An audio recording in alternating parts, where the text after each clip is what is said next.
v.h.s.x? What do you mean? Alright everybody, welcome back to a brand new video. Today I wanted to talk about a video here from Arinad saying that these clown changes are actually pretty decent. He actually does a deep dive.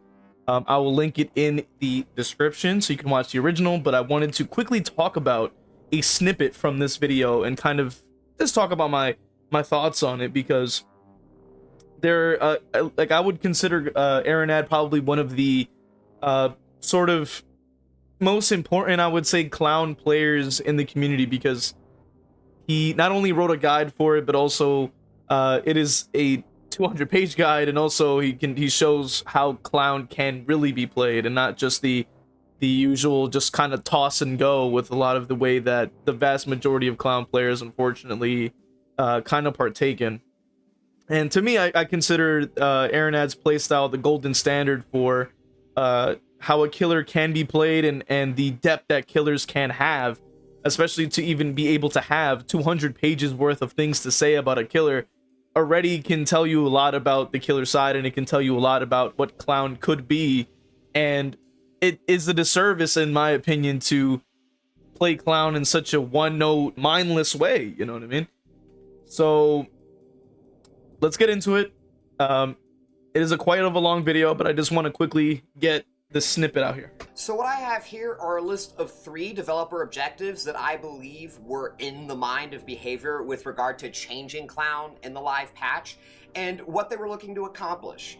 My basis for this comes from my interactions. I don't want to really be too specific, gang. I don't really want to say where exactly I'm basing this from, but when I did test the initial changes on the PTB and I was very, very upset, I did kind of reach out and speak to some people. They did kind of talk to me about where kind of, I guess you could say, the foundation, right, of what the developers were kind of looking at. This isn't so much from the developer's mouth. This is my interpretation of the conversations that I've had. So hopefully it does kind of make sense, right? Don't view this as from the mouths of behavior. View this as kind of my perception of what I'd, had with my conversation following my experience, right? This basically should also serve as an explanation too for why the PTB was the way it was, right? Why was it that every single add-on did get the initial nerfs and whatnot? I feel like the developers, part of that played into this. So let's go through these one by one. Invigoration bottles were meant to be easier to use and more commonplace. I mean, we all know by and large, many clown players, they seldom ever use clown's yellow bottles. They were mostly just throwing pink bottles. Many clown players used a flask of bleach and either 15% as their primary add-ons. They never really changed from that. Maybe they threw on bottle of chloroform, right? Maybe some other quirky add-on that affected the pink bottles, but you didn't really see anything from cheap gin bottle from them. You didn't see anything from cigar box, right? Garish makeup kit.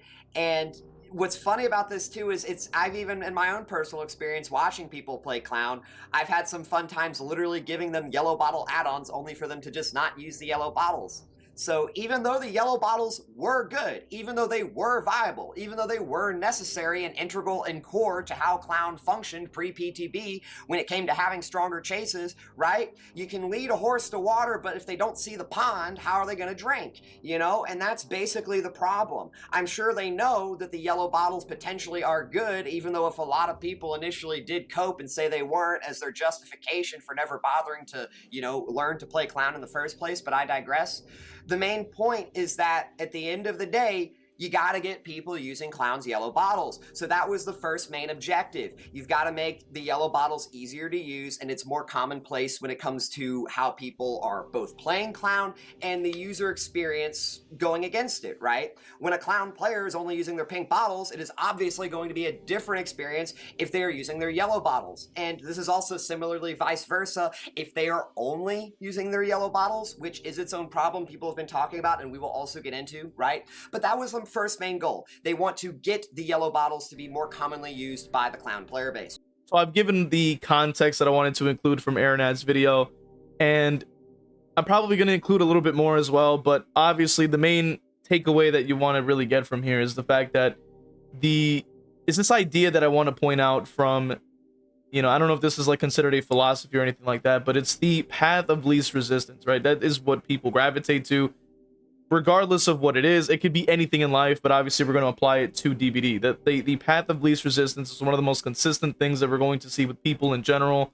They are always going to go with the path of least resistance. So we see that on both ends. We see that on killers. We see that on survivor. We see that on survivor because we already know that windows of opportunity takes away that level of map knowledge that you need when you can have everything highlighted for you, for example, or you can have Dead Hard, for example, that can easily just nullify just a free health state or whatever, or off the record, whatever, you know, second chance perk, for example, that you want to apply in this situation is applicable in this conversation. Like they're going to put on things that make it a lot easier to just play, right? Windows of opportunity being the number one, some of them maybe less so, but Windows is going to be the number one example that I'm going to use here, because obviously map knowledge is certainly not something that they really want to focus on, especially when it comes to palette spawns and things like that.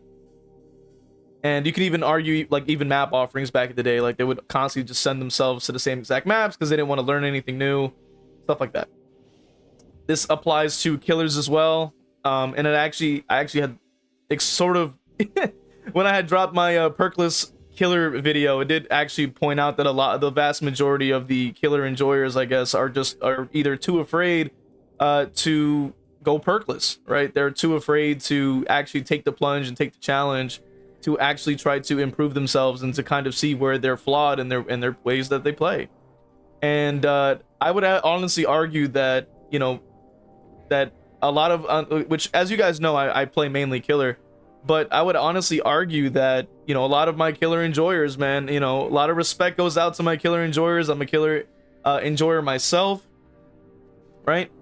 But I have to say, maybe you guys don't really realize you're not as good as you think you are if you're not able to go around without perks and actually be able to even have a fighting chance. If you are over relying on the perks and things like that, it kind of goes to show that you have a lot of work to do if you're going to actually learn how to, you know, be the best that you could possibly be when you're playing your favorite killers, if that is what you strive to do.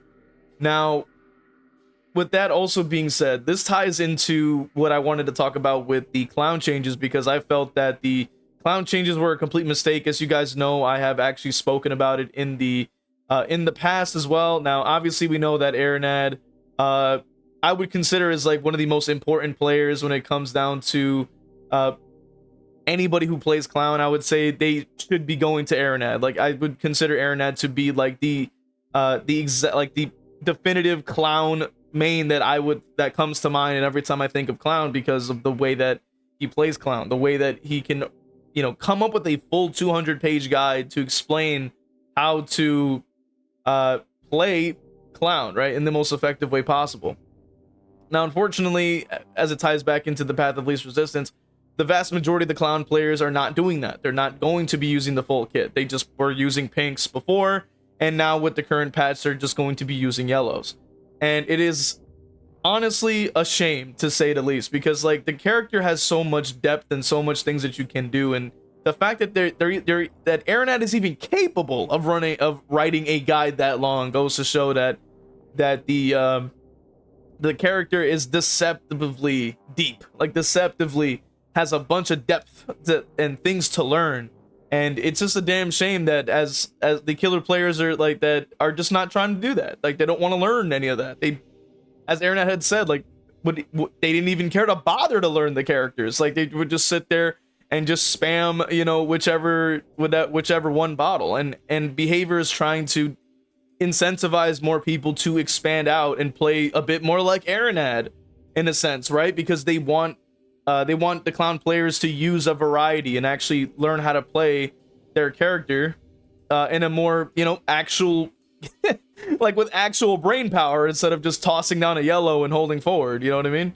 And it's a damn shame, you know what I mean? And that's why, and I even made that perkless you know, video, and that's why I even made that clown video, is to try to talk about that it is arguable that a lot of the killer players aren't as good as they say they are, or aren't as good as they think they are, especially if you are unable to go without perks, and if you're unable to not like to not use yellows, or in this case not use pinks, regardless of the strength of the pinks in this current state, but just to be able to not even attempt to want to even use the full kit is sad to me. It really is. You know, as somebody who strives to improve at all the characters that I play at, it is a damn shame. You know what I mean? And I argue, you know, that even like you can't really claim you're the best at a character if you can only just win with your 4 slowdowns. You know what I mean? Like anybody can really do well with the 4 slowdown stack, because you have that full advantage and you have that full chance to do whatever you want to do, right? Like you pretty much have that option. Like you have that sort of cushion if you make a mistake. And that's why I was saying to try perkless. And shout out to the few people that did go perkless or that currently go perkless, because they arguably, in my opinion, are the most skilled players, because they are playing the game without any sort of cushions. They have no backups. They're going completely in with nothing but their full on, like their full unfiltered skill, and trying to come out with a win. Now, am I saying that you can go like perkless and go on a win streak? Probably not. But that isn't the purpose of going perkless. The purpose of going perkless is to challenge yourself, to try to improve at your characters, to try to understand the mechanics of your character better. If you claim that you're the best at a character, if you claim that you're good at your characters, and you claim that you main a character, you should be able to understand your character with all the ins and outs and the quirks that come with it. And I actually spoke about it on stream. I might include it in the video as well, just so that I can kind of give a little bit of extra context as well. It was like about perkless was mainly just to say that it's about training. It's like wearing it's like training a muscle. It's like trying to improve at something that you claim that you're good at. Like if you can only win by just running the same meta stuff, then that means that you probably aren't good. That's sort of the point that I was trying to sort of make, if that makes sense. So that was the whole point of the video. And then everybody sort of proved my point, because they all are like, I can't do that, which goes to show me that they need to get better at the game and go perkless. And it's out of love for my killer mains, you know what I'm saying? Because I want to make sure that all my killer mains get better and improve. So I wouldn't recommend something I wouldn't do myself. Now, I'm also saying on top of that, that you probably aren't going to win every single game. You're probably not even going to have like a streak. But the idea, the main takeaway is obviously the fact that you're still going to be a lot better than where you started. And if Hex is in chat, hopefully he'll also mention it as well. He goes perkless all the time.